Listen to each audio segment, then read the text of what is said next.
Hello student, welcome to Mathmagic. आज के इस वीडियो में हम बैंकिंग चैप्टर को स्टडी करेंगे जो कि क्लास 10 के आईसीएसई बोर्ड के सिलेबस में है। सबसे पहले हम different type of bank accounts देखेंगे। उसके बाद कुछ क्लास 9 के कॉन्सेप्ट है जिसको हम रिवाइज करेंगे। फिर रिकरिंग डिपॉजिट जो कि आपके बैंकिंग के सिलेबस में है उसे स्टडी करेंगे और अंत में कुछ सॉल्व एग्जाम्पल्स देखेंगे। तो चलिए इस वीडियो को स्टार्ट किया जाए। हम स्टार्ट करते हैं बैंक से। बैंक आपके लाइफस्टाइल में एक काफ़ी कॉमन वर्ड है। आपने बहुत सारे बैंक का नाम सुन रखा है और बहुत सारा आपके दिमाग में पिक्चर भी बैठा हुआ है कि बैंक में क्या होता है। तो चलिए इसके डेफिनेशन को देखते हैं। Bank is a financial institution authorised by government. तो ये गवर्नमेंट से ऑथराइज्ड होता है और उसका जो मेन काम होता है वो है फाइनेंशियल ट्रांजैक्शंस और फाइनेंशियल सर्विसेज। अब ये फाइनेंशियल ट्रांजैक्शन और फाइनेंशियल सर्विसेज में क्या आता है, जैसे कि एक्सेप्ट डिपॉजिट, इंटरेस्ट पे करना, लोन्स इशू करना, इन सब चीज़ें की एक्टिविटीज़ को हम कह सकते हैं फाइनेंशियल ट्रांजैक्शन और फाइनेंशियल सर्विसेज। जैसे कि बहुत तरह के बैंक इंडिया में हैं, कुछ नाम आपको याद भी होंगे, state bank of India, ICICI bank, HDFC. तो हर एक बैंक में बहुत तरह के बैंक अकाउंट होते हैं। तो चलिए उन बैंक अकाउंट के बारे में बात करते हैं। टिपिकली 4 बैंक अकाउंट हम यहाँ पे देखेंगे। सबसे पहला है सेविंग्स अकाउंट, दूसरा है करंट अकाउंट, तीसरा है फिक्स्ड डिपॉजिट अकाउंट और चौथा है रिकरिंग डिपॉजिट अकाउंट, जिसे हम आरडी भी कहते हैं या फिर क्यूमुलेटिव डिपॉजिट अकाउंट भी कहते हैं। तो आपके इस चैप्टर का जो मेन सिलेबस है वो सिर्फ ये चौथा रिकरिंग डिपॉजिट अकाउंट से डील करता है, लेकिन मैं अब इस वीडियो में बाकी 3 अकाउंट्स के बारे में भी डिस्कस करूंगा।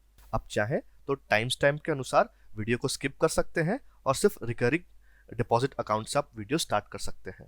लेकिन अगर मेरी माने तो आपके मैथ्स में कितना मार्क्स आता है वो मैटर नहीं करेगा, बट आपके बैंक अकाउंट्स में कितने पैसे रहेंगे वो मैटर करेगा। तो बेटर है कि सारे बैंक अकाउंट्स के बारे में आप जान लें ताकि आपको लाइफ में काफ़ी हेल्प हो सके और काफ़ी इंफॉर्मेशन आपको मिल जाएगा। तो चलिए सारे टाइप्स ऑफ बैंक अकाउंट को देखते हैं और उसका प्रोज एंड कॉन्स डिस्कस करते हैं। सबसे पहला है सेविंग्स अकाउंट। सेविंग्स अकाउंट जिसे हम हिंदी में बचत खाता कहते हैं, ये बेसिकली बचत के लिए है, सेविंग्स के लिए है। जब कोई सैलरी किसी को मिलती है तो वो अपने पैसे से अपना घर चलाता है और कुछ पैसे जो बच जाते हैं उसे सेविंग्स अकाउंट में डाल देता है ताकि फ्यूचर में वो जो पैसे हैं उसके काम आ सके। तो इसीलिए हम कहते हैं इसे सेविंग्स अकाउंट। सेविंग्स अकाउंट में सेविंग्स वाले पैसे डाला जा सकता है। We can deposit funds from time to time. और ये जो है पूरे ऑल ओवर इंडिया में सबसे कॉमन अकाउंट है। Most bank open savings account with zero minimum balance.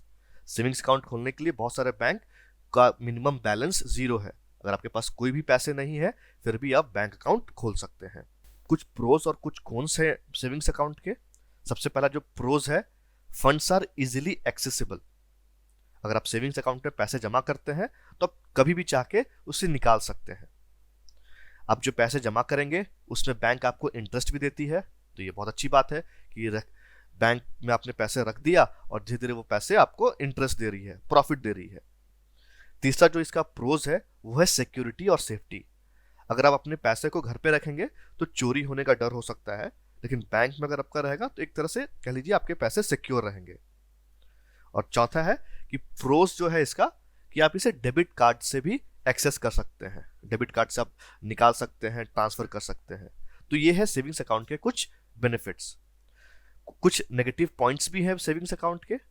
सबसे पहला नेगेटिव पॉइंट है हमारा कि इसमें इंटरेस्ट काफ़ी लो है। आई थिंक 3 to 4% है मेजर बैंक्स में। फिर दूसरा है सर्टेन लिमिटेशंस।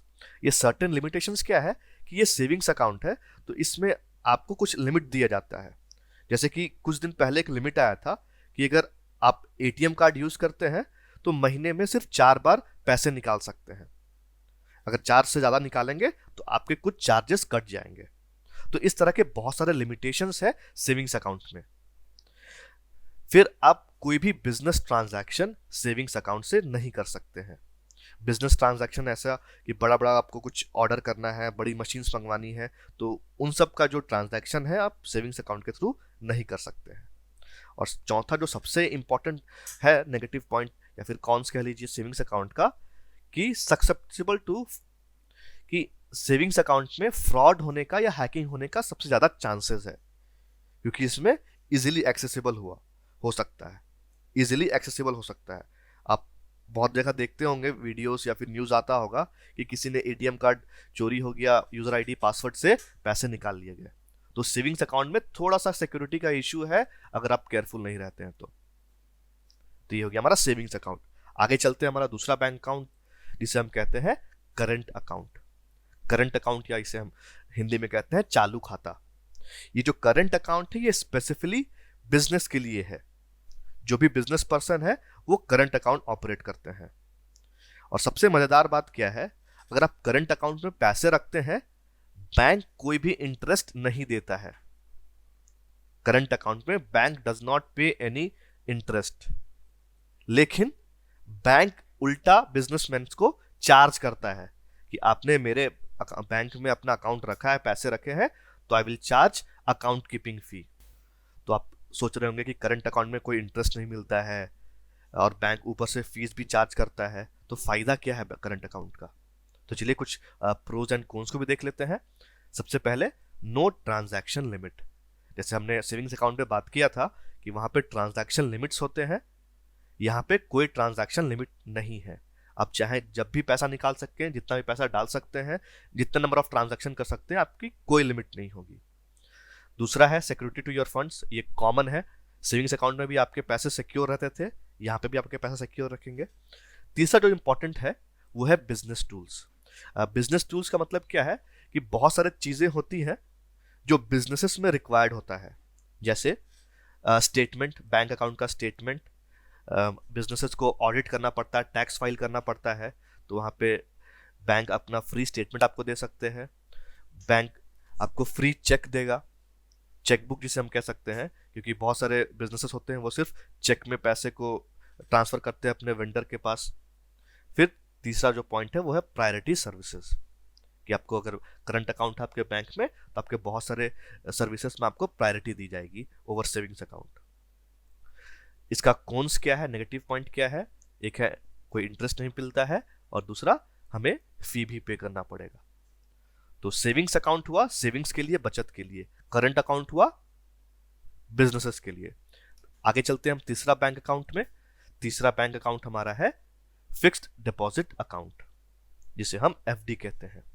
अब फिक्स्ड डिपॉजिट अकाउंट में क्या होता है कि हम एक बल्क अमाउंट ऑफ मनी लेते हैं और उसे जाके बैंक में जमा कर देते हैं। अब ये बल्क अमाउंट का मतलब क्या हुआ, जैसे कि मान लीजिए कभी हम कुछ प्रॉपर्टी हमने सेल किया, कुछ जमीन थे या कुछ हमारा दुकान था, उन्हें मैंने बेच दिया। बेचने के बाद एक बल्क में पैसा आता है, तो उस पैसे को मैं सेविंग्स अकाउंट में नहीं डालूंगा, फिक्स्ड डिपॉजिट अकाउंट में डालूंगा। तो फिक्स्ड डिपॉजिट अकाउंट में क्या होगा कि वो पैसे आपके अकाउंट पे जाके फिक्स हो जाएंगे। इसके प्रोज एंड कॉन्स को देखेंगे तो आपको समझ में आएगा कि फिक्स्ड डिपॉजिट अकाउंट का काम क्या है। सबसे पहला है, it is generally meant for long term savings. अगर आपको लंबे समय तक सेविंग करके रखना है तो आप फिक्स्ड डिपॉजिट अकाउंट को ऑप्ट कर सकते हैं। मिनिमम इसमें 6 मंथ्स और मैक्सिमम 10 ईयर्स तक हम लोग फिक्स्ड डिपॉजिट कर सकते हैं।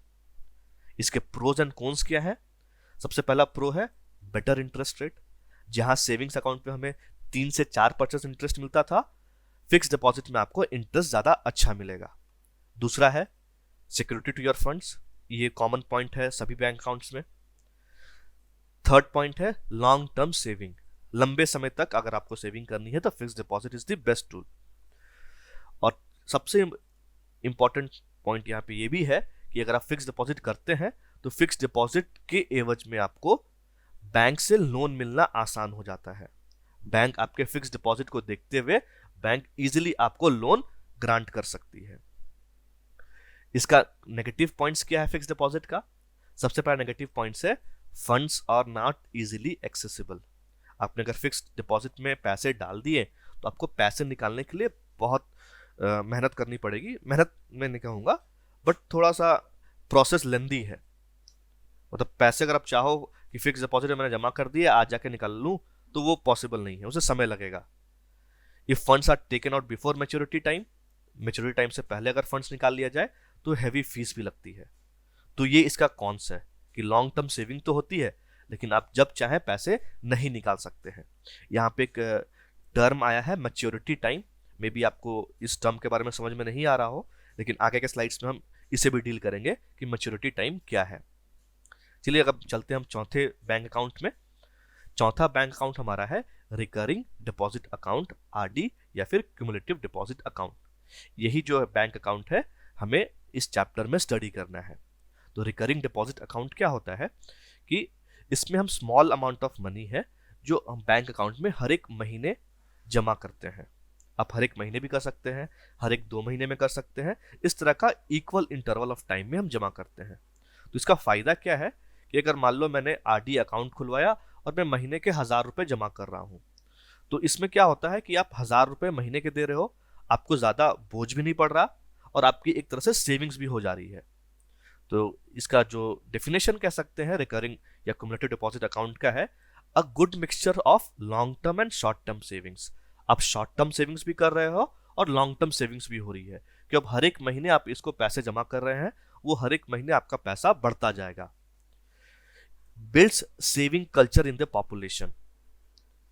एक सेविंग जो कल्चर है हमारे इंडिया में कि लोग पैसे कमाते हैं, घर चलाते हैं और कुछ पैसे को सेव करते हैं ताकि फ्यूचर में काम आ सके, इस कल्चर को बढ़ावा देता है रिकरिंग डिपॉजिट। कैसे बढ़ावा देता है उसके बारे में भी हम डिस्कस करेंगे, पर देख लेते हैं कि इसका प्रोज एंड कॉन्स क्या है। प्रोज, आरडी में अगेन बेटर इंटरेस्ट रेट, जो हमारा सेविंग्स अकाउंट पे इंटरेस्ट था उससे बेटर इंटरेस्ट मिलता है। Security to your funds, again same common हमारा बेनिफिट है सभी बैंक अकाउंट्स में कि पैसे सिक्योर रहते हैं। तीसरा पॉइंट है target based savings. Target based savings का मतलब क्या हुआ, मान लीजिए मुझे 1 साल के बाद कोई गाड़ी खरीदनी है, कार खरीदनी है, तो मैं चाहूं तो आज से सेविंग स्टार्ट कर सकता हूं कि चलो ठीक है मुझे कार खरीदना है 1 साल के बाद, तो मेरा ये टारगेट हुआ, तो चलो आज से मैं 5000 रुपीज निकाल के बैंक अकाउंट में जमा कर देता हूं। तो उस तरीके से मैं आरडी अकाउंट खुलवा के हर एक महीने 5000 रुपए जमा करूंगा और एट द एंड जब मेरा टारगेट पूरा होगा तो सारे पैसे निकाल के मैं गाड़ी खरीद सकता हूं। तो ये हो गया हमारा टारगेट बेस्ड सेविंग। कौन सी इसमें क्या आएगा, कौन सी इसका है funds are not easily accessible. जैसे हमने फिक्स डिपॉजिट अकाउंट में भी देखा था कि फंड्स को निकालना थोड़ा सा मुश्किल होता है और ज्यादातर एक्सेसिबल नहीं है। तो ये हमारा रिकरिंग क्यूमुलेटिव डिपॉजिट अकाउंट है, इसी को हम आगे स्टडी करेंगे। तो चलिए पहले रिकरिंग डिपॉजिट अकाउंट को डिटेल में स्टडी करने से पहले कुछ कॉन्सेप्ट हैं जिसका रिवीजन कर लिया जाए। आपने क्लास 9th में पढ़ा था simple interest and compound interest. Simple interest क्या है, इंटरेस्ट जो आपको सेविंग्स अकाउंट में या बैंक आपको इंटरेस्ट जो पे करती है। तो इंटरेस्ट जो हमारा सिंपल इंटरेस्ट है ये एक फॉर्मूला से कैलकुलेटेड होता है। आप फॉर्मूला आपको याद होगा, शायद नहीं याद है तो आप रिवाइज कर ले। यहाँ पे simple interest is equal to principal into rate into time by 100। ये बैंक आपको सिंपल इंटरेस्ट पे करेगी। और अमाउंट क्या होता है, जो अंत में जो आपको पैसे मिलेंगे उसे हम अमाउंट कहते हैं। वो होता है प्रिंसिपल, जो पैसे आपने जमा किए हैं, प्लस उस पैसे में आपको इंटरेस्ट कितना मिला है। उसके बाद हमने क्लास 9 में कंपाउंड इंटरेस्ट भी पढ़ा था। कंपाउंड इंटरेस्ट में क्या होता है कि वो सिंपल इंटरेस्ट ही है, लेकिन इंटरेस्ट जो है वो प्रिंसिपल में ऐड हो जाता है। और हमारा अमाउंट का जो कंपाउंड इंटरेस्ट का फॉर्मूला था वो ये है, P ब्रैकेट में 1 plus R by N to the power N into T।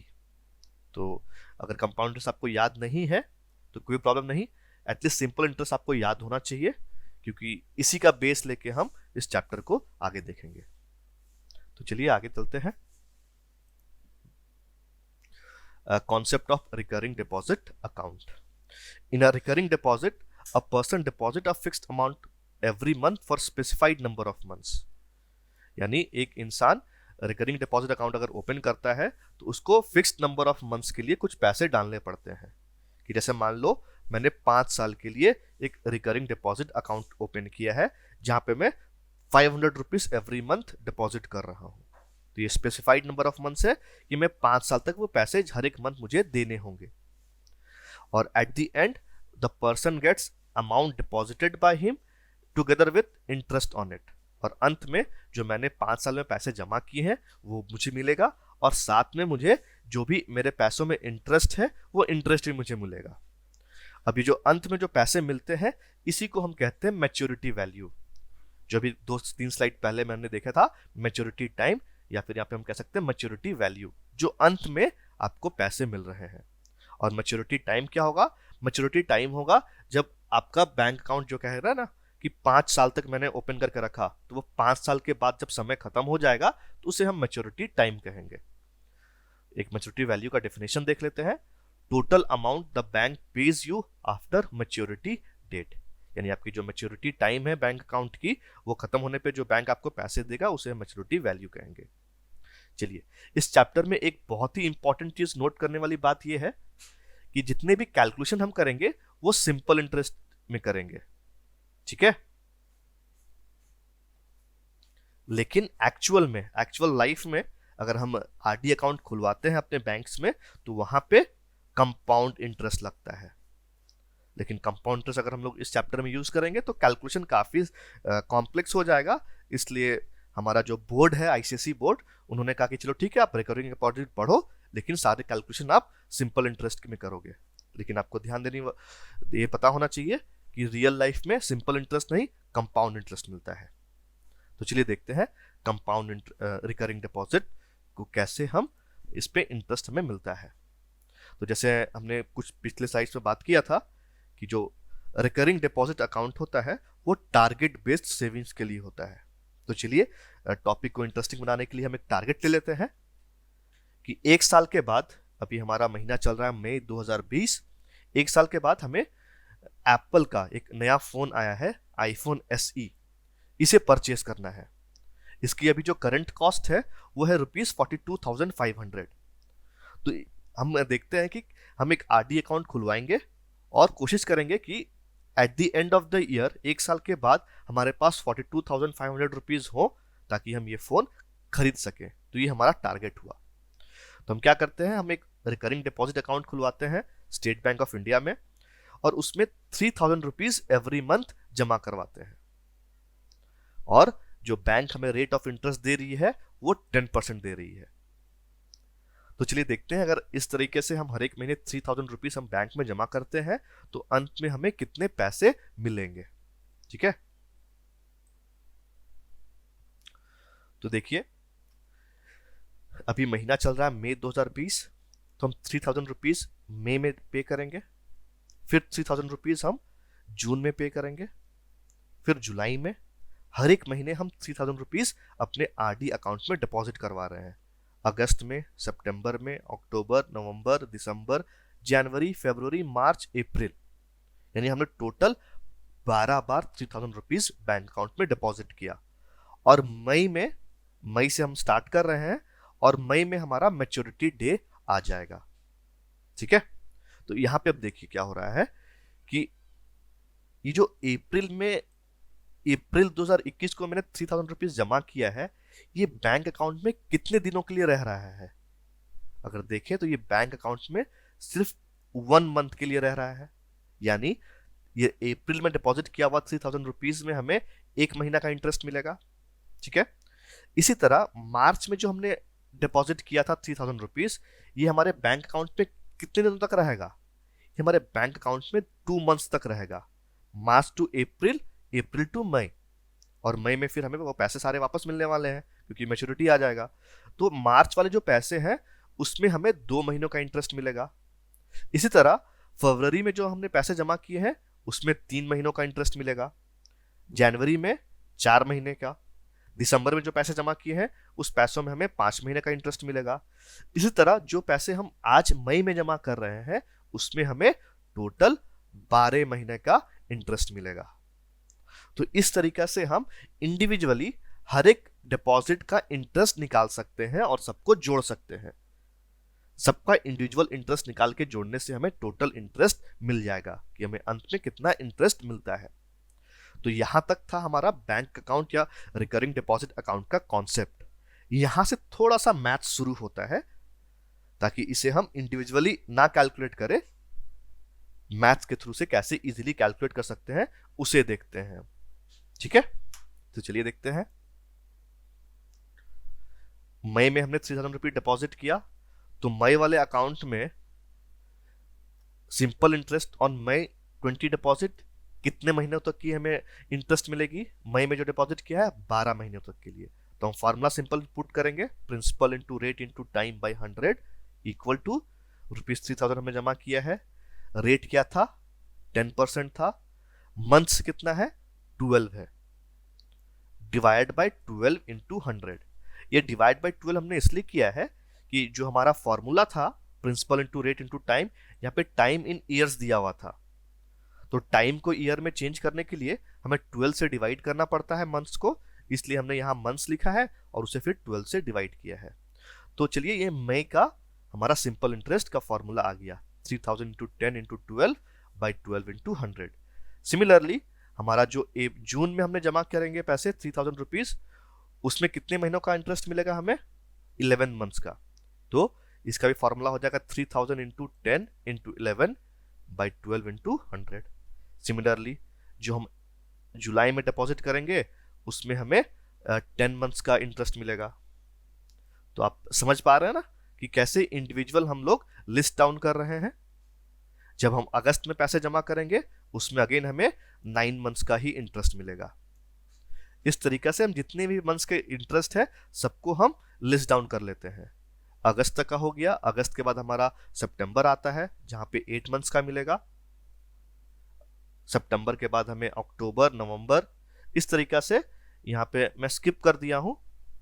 आप समझ पा रहे होंगे कि यहाँ पे अगस्त था लास्ट स्लाइड में, यहाँ पे सितंबर, अक्टूबर, नवंबर, दिसंबर है, और अंत में फिर हम मार्च और अप्रैल का भी लिख लेंगे। मार्च का क्या है?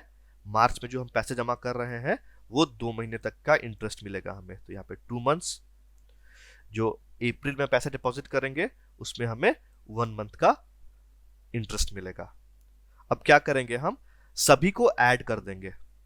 सभी को ऐड कर देंगे मतलब यहाँ पे टोटल 12 डिपॉजिट थे, तो 12 डिपॉजिट को हम लोग ऐड कर देंगे और देखेंगे कि कुछ कॉमन आता है क्या। तो चलिए यहाँ पे हम लेफ्ट साइड में देखेंगे इक्वेशन का, total SI on all deposit, एक 12 महीने के लिए एक में मिलेगा इंटरेस्ट, एक में 11 महीने के लिए 10, 9, 8, 7, 6, 5, 4, 3, 2, 1। तो इस तरीके से 12 जो इंटरेस्ट है वो सारे हमने लिस्ट कर लिए हैं। अगर आप मैथ्स का अलजेब्रा आपको याद होगा तो देखिए यहाँ पे बहुत सारा चीज कॉमन है जिसे हम कॉमन बाहर निकाल सकते हैं। जैसे ये देखिए 3000 इंटू 10 बाई 12 इंटू 100 सभी में कॉमन है ना? जितने भी हमने टर्म्स लिखा है यहाँ पे 3000 इंटू 10 बाई 12 इंटू 100, देखिए सब में कॉमन है ये। तो हम क्या करेंगे नेक्स्ट स्लाइड में, इन सबको कॉमन बाहर निकाल लेंगे। कॉमन निकालने के बाद देखिए क्या बचेगा। सेम हमने वही इक्वेशन को कॉपी किया यहाँ पे, 3000 इंटू 10 बाई 12 इंटू 100 हम कॉमन निकालेंगे। तो देखिए टोटल SI हो जाएगा हमारा, देखिए 3000 इंटू 10, 12 इंटू 100 कॉमन निकाल लेंगे तो यहाँ पे क्या बचेगा? 12 बचेगा, प्लस यहाँ पे क्या बचेगा? 11 बचेगा, यहाँ क्या बचेगा? 10 बचेगा।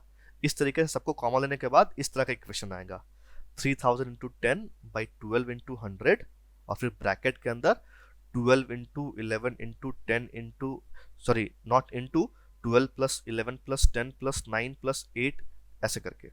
तो अगर आप देखेंगे ये क्या है? नेचुरल नंबर्स है, 1 2 3 4 5 6 7 ऐसे करके नेचुरल नंबर है 1 to 12। तो एक फॉर्मूला है, ठीक है? अगर हमें किसी भी n नेचुरल नंबर्स का सम निकालना है, सम यानी सबका जोड़ निकालना है, तो एक फॉर्मूला है n इंटू n प्लस 1/2, जहां पे n क्या है? वो सीरीज का आखिरी नंबर है। जैसे यहाँ पे अगर हमें 12 नंबर तक का सम निकालना है तो n के जगह पे हम 12 पुट कर देंगे इस फॉर्मूला में और ये सबका सम निकाल के दे देगा। ये फॉर्मूला जो है इसका भी डेरिवेशन आप पढ़ेंगे क्लास 10th में, आपके चैप्टर अरिथमेटिक प्रोग्रेशन में इसका हम फॉर्मूला कैसे डिराइव हुआ है, ये फॉर्मूला कैसे बना है, उसे आप देख सकते हैं। तो इस वीडियो के लिंक में वो फॉर्मूला का जो डेरिवेशन है वो भी दिया हुआ है, अगर आपको इंटरेस्ट होगा तो वहां पे जाके देख सकते हैं। फॉर द टाइम सेक आप इसे याद रख ले कि sum of first n natural number जो है उसका फॉर्मूला आता है n इंटू n प्लस 1/2, ठीक है? तो चलिए आगे हम सॉल्व करते हैं। Total SI on all deposit, ये कॉमन चीज।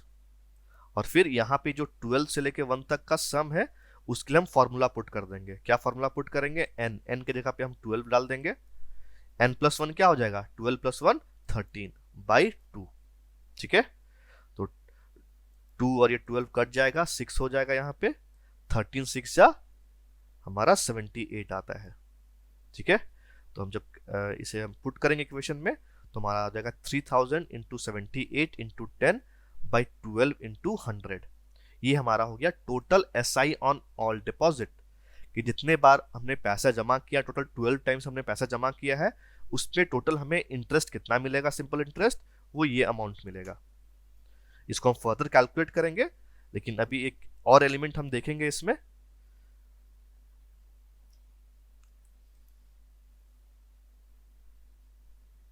सेम फॉर्मूला यहां पे है, आगे बढ़ते हैं। अब अगर मान लो ये जो टोटल SI ऑन डिपॉजिट, ये फॉर्मूला हमारा आया 3000 × 78 × 10/12 × 100। अगर हम इसे वर्ड्स के फॉर्म में लिखें तो 3000 क्या है? हमारा डिपॉजिट अमाउंट है, जो पैसे हम पर मंथ जमा कर रहे हैं। ये 78 कहाँ से आया?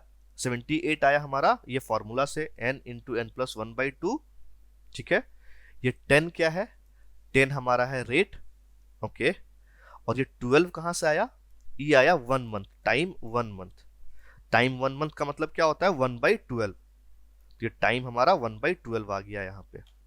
ठीक है, तो अब इन दोनों इक्वेशन को अगर कंपेयर किया जाए, ठीक है, कैसे कंपेयर करते हैं देखते हैं। अगर मान लो कोई पैसे आपने जमा किए हैं और उसमें 1 मंथ का सिंपल इंटरेस्ट आपको निकालना है, तो उसका फॉर्मूला क्या होगा? अगर 1 मंथ का सिंपल इंटरेस्ट निकालना है तो उसका फॉर्मूला होगा principal into rate into time. Time 1 month हो जाएगा बाय 100। इसे अगर हम फर्दर सॉल्व करते हैं, फर्दर सॉल्व नहीं करेंगे, कंपेयर करेंगे। अगर हम इस फॉर्मूला और इस फॉर्मूला को कंपेयर किया जाए तो हम देखते हैं क्या है। ये जो प्रिंसिपल है, ये रेट और ये रेट दोनों कॉमन है, ये टाइम दोनों कॉमन है, ये जो 100 है ये भी 100 यहाँ पे कॉमन है। सिर्फ जो एक्स्ट्रा अमाउंट, एक्स्ट्रा जो इन दोनों फॉर्मूला में एक्स्ट्रा है वो है ये चीज, deposit amount into n × n+1/2। इन दोनों फॉर्मूला में ये दोनों चीज एक्स्ट्रा है। ठीक है, तो हम अगर कह सकें कि जो हमारा SI आया है, इस SI को, SI in the sense simple interest जो हमारा आया है, अगर हम SI 1 मंथ का निकालें तो ये फॉर्मूला होता है, और जो टोटल SI हमने 12 महीनों का निकाला है तो ये फॉर्मूला होता है। यानी इक्विवेलेंट प्रिंसिपल फॉर 1 मंथ, 1 महीने का इक्विवेलेंट प्रिंसिपल क्या हो जाएगा? वो हो जाएगा deposit amount into n bracket n+1/2। ये इक्विवेलेंट का मतलब क्या होता है? थोड़ा सा ट्रिकी है यहाँ पे। इक्विवेलेंट का मतलब है equal, equal in the sense कि अगर हम टोटल जो हमारा सिंपल इंटरेस्ट है, उस टोटल सिंपल इंटरेस्ट को अगर हम देखें कि 1 महीना में कितना प्रिंसिपल है, जितने पैसे हमने जमा किए हैं 12 महीने में, अगर उसे हम कैलकुलेट करें कि चलो 1 महीने का निकाल के देखते हैं ना कि 1 महीने में कितना हो गया, तो उसे हम कहेंगे इक्विवेलेंट प्रिंसिपल फॉर 1 मंथ। यानी इक्विवेलेंट प्रिंसिपल फॉर 1 मंथ होगा deposit amount into n bracket n+1/2। इसको अगर दूसरा वर्ड्स में समझने की कोशिश करें तो अगर हम चाहें तो इंडिविजुअली हर एक महीने का सिंपल इंटरेस्ट निकाल के ऐड कर सकते हैं, जो कि काफी लेंथी प्रोसेस है, या फिर हमने जितने पैसे जमा किए हैं उसका इक्विवेलेंट यानी उसका इक्वल अमाउंट निकाल लें किसी फॉर्मूला से जो कि 1 मंथ के बराबर हो, उसे हम कहेंगे इक्विवेलेंट प्रिंसिपल फॉर 1 मंथ। तो जहां तक अभी हम ने जो डेरिवेशन किया है, तो इससे और इसे कंपेयर करने पे हमारा जो इक्विवेलेंट प्रिंसिपल फॉर 1 मंथ आता है वो है deposit amount into n bracket n+1/2। थोड़ा सा कंफ्यूजिंग है, अगर आप चाहें तो इस वीडियो को दोबारा देखें और ये इक्विवेलेंट वाला जो कॉन्सेप्ट है इसे समझने की कोशिश करें, क्योंकि इक्विवेलेंट से डायरेक्ट क्वेश्चन आपके एग्जाम्स में आता है। तो आगे बढ़ते हैं हम। Total SI on all deposit जो हमारा यहाँ पे था, इसे हम कैलकुलेट करते हैं। ये आता है ₹1950। ये क्या है? सिंपल इंटरेस्ट है। ठीक है, तो हमें सिंपल इंटरेस्ट कितना बैंक देगा? हमारे जो ₹3000 हम लोग एवरी मंथ डिपॉजिट कर रहे थे, हमें ₹1950 एज इंटरेस्ट मिलेगा। लेकिन एंड में हमें कितने पैसे मिलेंगे? एंड में हमें मैच्योरिटी अमाउंट मिलेगा। मैच्योरिटी अमाउंट क्या होता है कि जो पैसे हमने जमा किए हैं उस पे इंटरेस्ट जोड़ के। तो हमने कितने पैसे जमा किए थे? हमने 12 मंथ्स तक ₹3000 जमा किए थे। तो 12 मंथ्स तक टोटल पैसे हमारे डिपॉजिट हो जाते हैं ₹36,000। और जो हमारा मैच्योरिटी अमाउंट होगा वो होगा प्रिंसिपल प्लस सिंपल इंटरेस्ट ₹37,950। ठीक है, हमारा टारगेट अमाउंट क्या था एप्पल आईफोन एसई खरीदने के लिए? 42,500। अनफॉर्चुनेटली एक साल में हम ₹3,000 जमा करके वो मोबाइल फोन नहीं खरीद पाएंगे। हम चाहे 33,000 के जगह पे हम 3200 जमा करें, या फिर 12 मंथ की जगह पे अगर हम 13 मंथ 14 मंथ तक के लिए डिपॉजिट करेंगे तो मे बी हमारा टारगेट पूरा हो सकेगा और हम एप्पल आईफोन खरीद पाएंगे। तो चलिए कुछ फॉर्मूला को रिवाइज करते हैं जो हमने अभी देखा है ना। फॉर्मूला रिवाइज करते हैं। सबसे पहला फॉर्मूला है sum of first n natural numbers n into n plus 1/2। दूसरा फॉर्मूला है इक्विवेलेंट प्रिंसिपल फॉर 1 मंथ। एक महीने का इक्विवेलेंट प्रिंसिपल क्या होगा? जितने भी डिपॉजिट हमने कर रहा है, फॉर्मूला होगा deposit amount into n bracket n plus 1/2। Total simple interest का फॉर्मूला क्या होगा जो हमने भी डिराइव करके निकाला था? अमाउंट डिपॉजिटेड पर मंथ हम लोग कितना जमा कर रहे हैं into n plus 1/2 into rate by 12 into 100। हम बाई 12 इसलिए कर रहे हैं कि यहाँ पे मंथ वाइज कैलकुलेशन हो रही है पर मंथ। मैच्योरिटी वैल्यू क्या होगा? अमाउंट डिपॉजिटेड पर मंथ, यहाँ पे हमने किया था ना ₹30,000 डिपॉजिट किया था, इंटू n कितने महीने तक जमा किया है, प्लस सिंपल इंटरेस्ट। यहाँ पे मैंने स्लाइड में गलती कर दी है, यहाँ पे इंटू नहीं होगा, यहाँ पे सॉरी प्लस होगा। ओके, तो यहाँ पे माफ कीजिएगा, मुझे थोड़ी सी एरर आ गई है। खैर आप समझ पा रहे होंगे, यहाँ पे इंटू नहीं यहाँ प्लस होगा। Amount deposited per month into total number of months, कितने महीने तक में जमा किया है, उसमें फिर टोटल सिंपल इंटरेस्ट जो हमने कैलकुलेट किया था वो यहाँ पे हम ऐड कर देंगे। ये हमारा हो जाएगा मैच्योरिटी वैल्यू। तो इस फॉर्मूलेस को आप जितने भी फॉर्मूलास मैंने लिस्ट किए हैं इसको आप चाहे तो नोट डाउन कर लें। इसी फॉर्मूला के आधार पे हम देखेंगे कुछ सवाल, सॉल्व एग्जाम्पल, जिससे आपको कॉन्फिडेंस मिलेगा और आप इजीली इस चैप्टर के सारे क्वेश्चंस को डील कर सकते हैं। सॉल्व एग्जाम्पल देखने से पहले हम देखते हैं कि बैंकिंग चैप्टर से किस प्रकार के सवाल पूछे जाते हैं। सबसे इजी सवाल जो है वो है डायरेक्ट फॉर्मूला बेस्ड। यहाँ पे सिंपल आपको मैच्योरिटी वैल्यू फाइंड करना होगा या सिंपल इंटरेस्ट फाइंड करना होगा। तो जो हमने अभी प्रीवियस स्लाइड में फॉर्मूला देखे थे उस फॉर्मूले को आप यूज करोगे और सिंपल आंसर आ जाएगा। दूसरा टाइप का जो क्वेश्चन है वो है इनडायरेक्ट फॉर्मूला बेस्ड, कि जहां पे फॉर्मूला तो लगेगा बट इनडायरेक्टली आपको किसी और चीज को फाइंड आउट करना पड़ेगा। जैसे कि instead of finding maturity value और सिंपल इंटरेस्ट, जो डायरेक्ट फॉर्मूला बेस्ड है, आपको रेट ऑफ इंटरेस्ट निकालना होगा या फिर मंथ में आप कितना इंस्टॉलमेंट पे कर रहे हैं वो निकालना होगा। तो इसे हम कहेंगे इनडायरेक्ट फॉर्मूला बेस्ड। और थर्ड जो है, जो बहुत रेयर आएगा इस चैप्टर से, आपके एक्सरसाइज में भी शायद 1 या 2 क्वेश्चन ही थर्ड लेवल के हैं, question more than 1 concept is required, जहां पे आपको सिर्फ ना ही बैंकिंग चैप्टर का कॉन्सेप्ट, बस प्रीवियस में आपने क्वाड्रेटिक इक्वेशन का कॉन्सेप्ट पढ़ा है वो भी रिक्वायर्ड होगा। तो ये तीनों तरह के क्वेश्चन को सॉल्व करने का तरीका क्या है? सबसे पहला जो चीज आपको ध्यान में रखना है कि आपको सवाल पहले समझ लेना है, सॉल्व बाद में करना है। हमारी हैबिट होती है कि क्वेश्चन हम देखते नहीं है और सॉल्व करना शुरू कर देते हैं, वो नहीं करना है। आप क्वेश्चन को रीड करो, समझो, उसके बाद सॉल्व करो। दूसरी चीज जो अभी मैंने पिछले स्लाइड में आपको फॉर्मूलाज बताए थे, आपको फॉर्मूला को याद रखना है बट फॉर्मूला पे रिलाई नहीं करना है।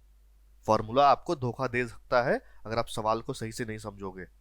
तो रिमेंबर द फॉर्मूला बट उस पर भरोसा ना करें।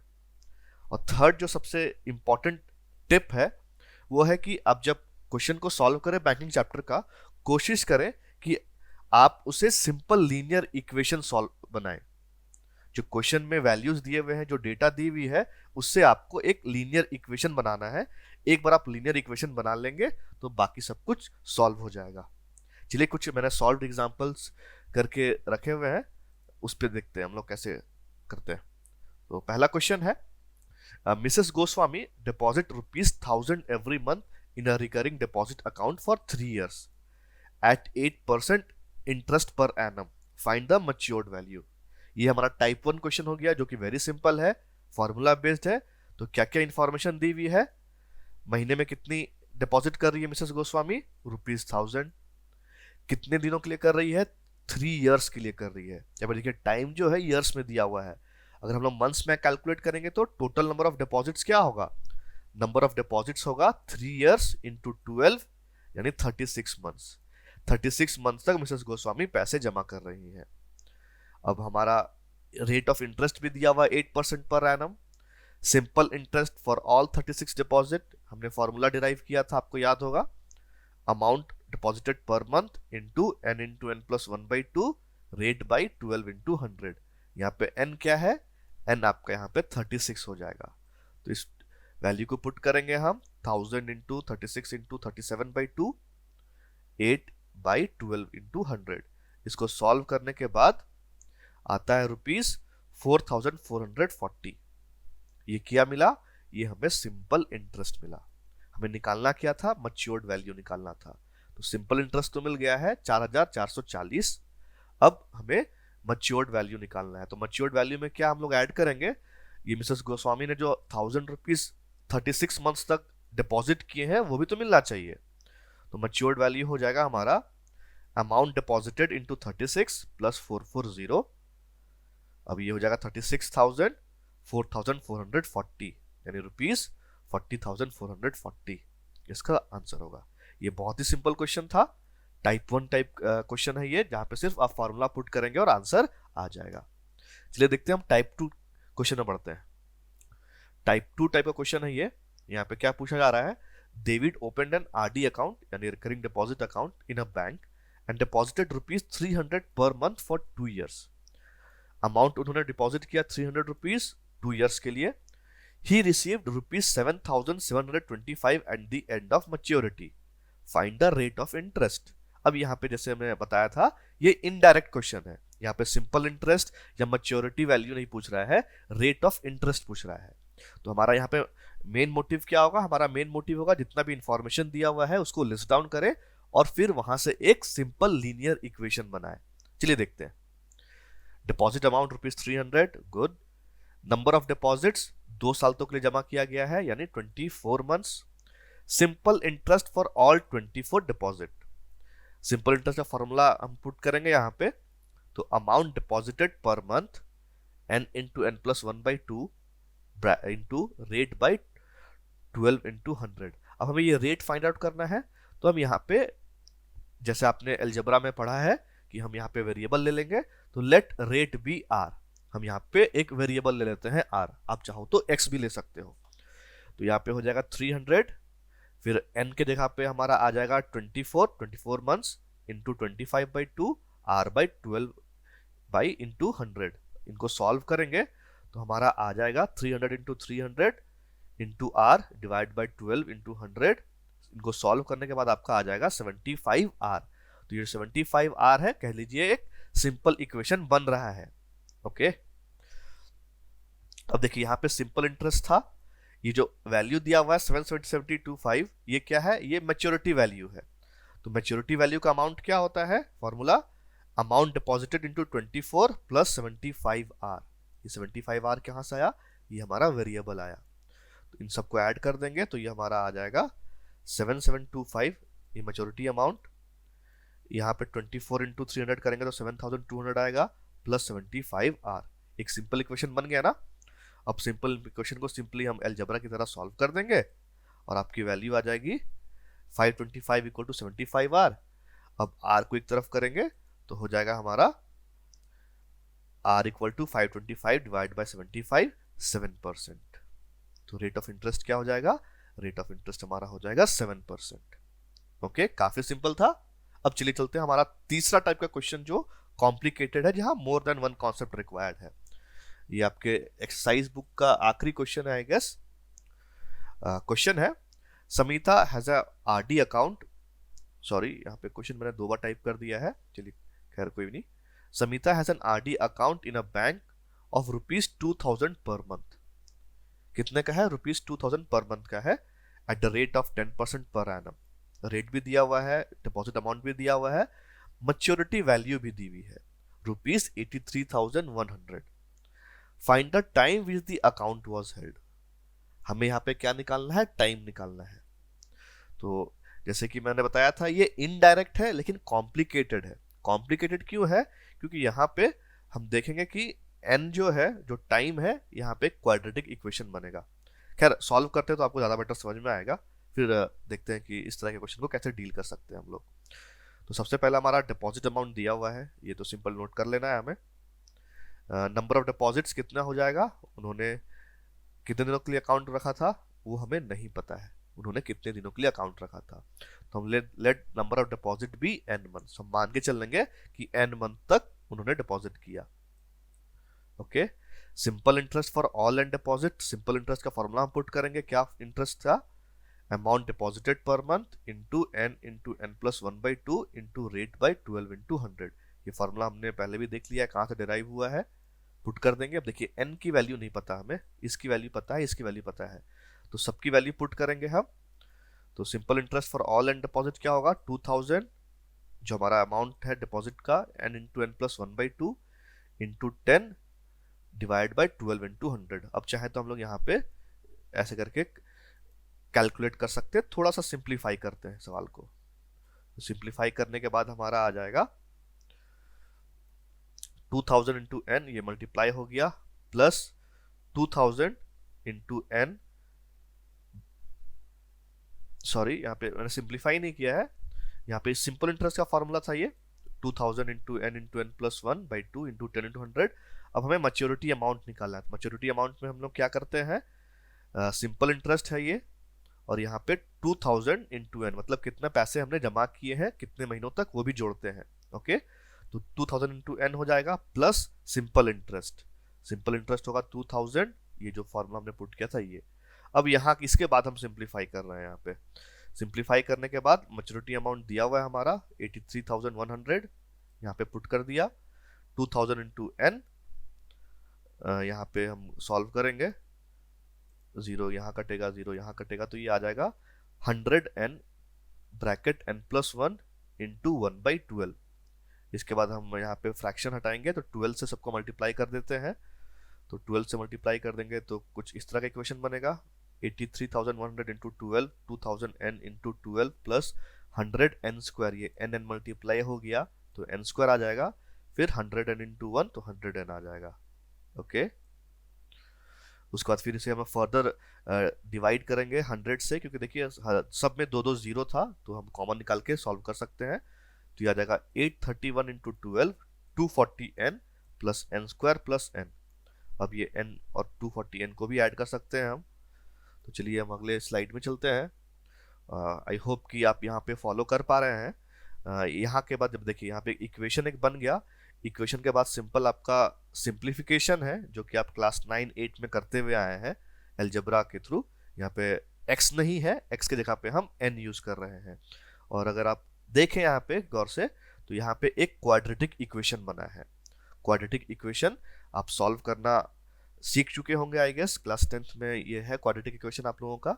अगर नहीं है तो हम फिर इसे फैक्टराइजेशन से भी सॉल्व कर सकते हैं, फैक्टराइजेशन जो आपके क्लास 9th में था। लेट अस सी कैसे हम आगे बढ़ते हैं इसमें। ये 831 इंटू 12, ये हमारा इक्वेशन लास्ट पेज में भी था।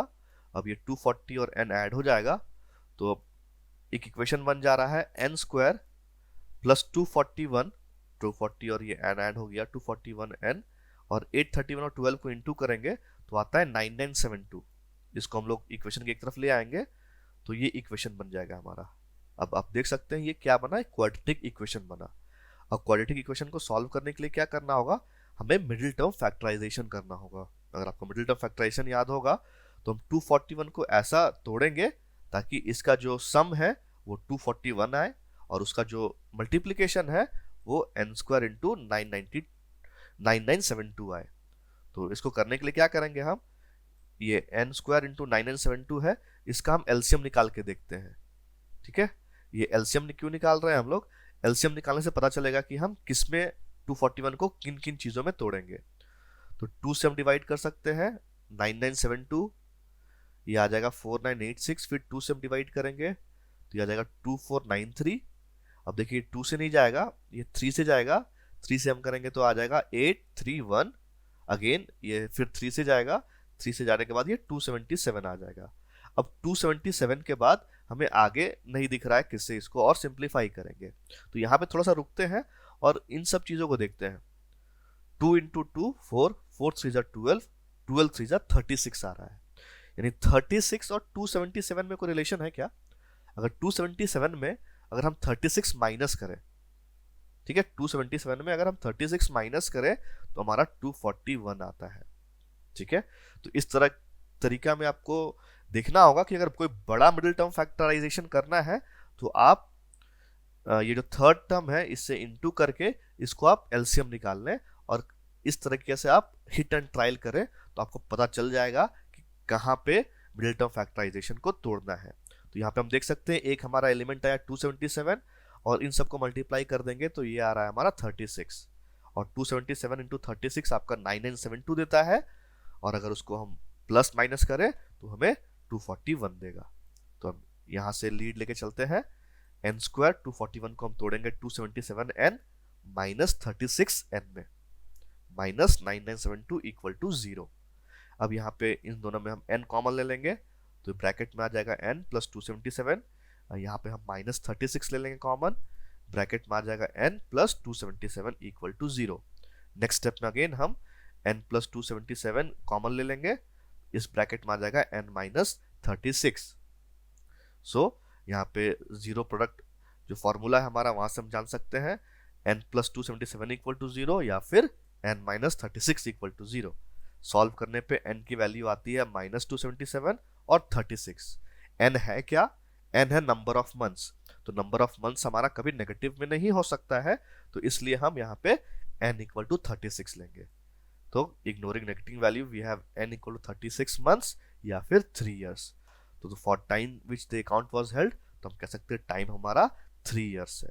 ये हमारा आंसर है। अब इस क्वेश्चन में देखिए 2-3 आपका एलिमेंट ध्यान देना है। सबसे पहली चीज कि अगर आपको फैक्टराइजेशन नहीं आती है तो आप फैक्टराइजेशन एक बार रिवाइज कर लें, आपके क्लास 8 और 9 में था ये। दूसरी चीज यहाँ पे देखिए, जब रेट निकालने के लिए दिया जाता है बैंकिंग चैप्टर में, अगर आपको रेट फाइंड आउट करना है तो उस केस में सिंपल इक्वेशन बनता है जिसको सॉल्व करना इजी है।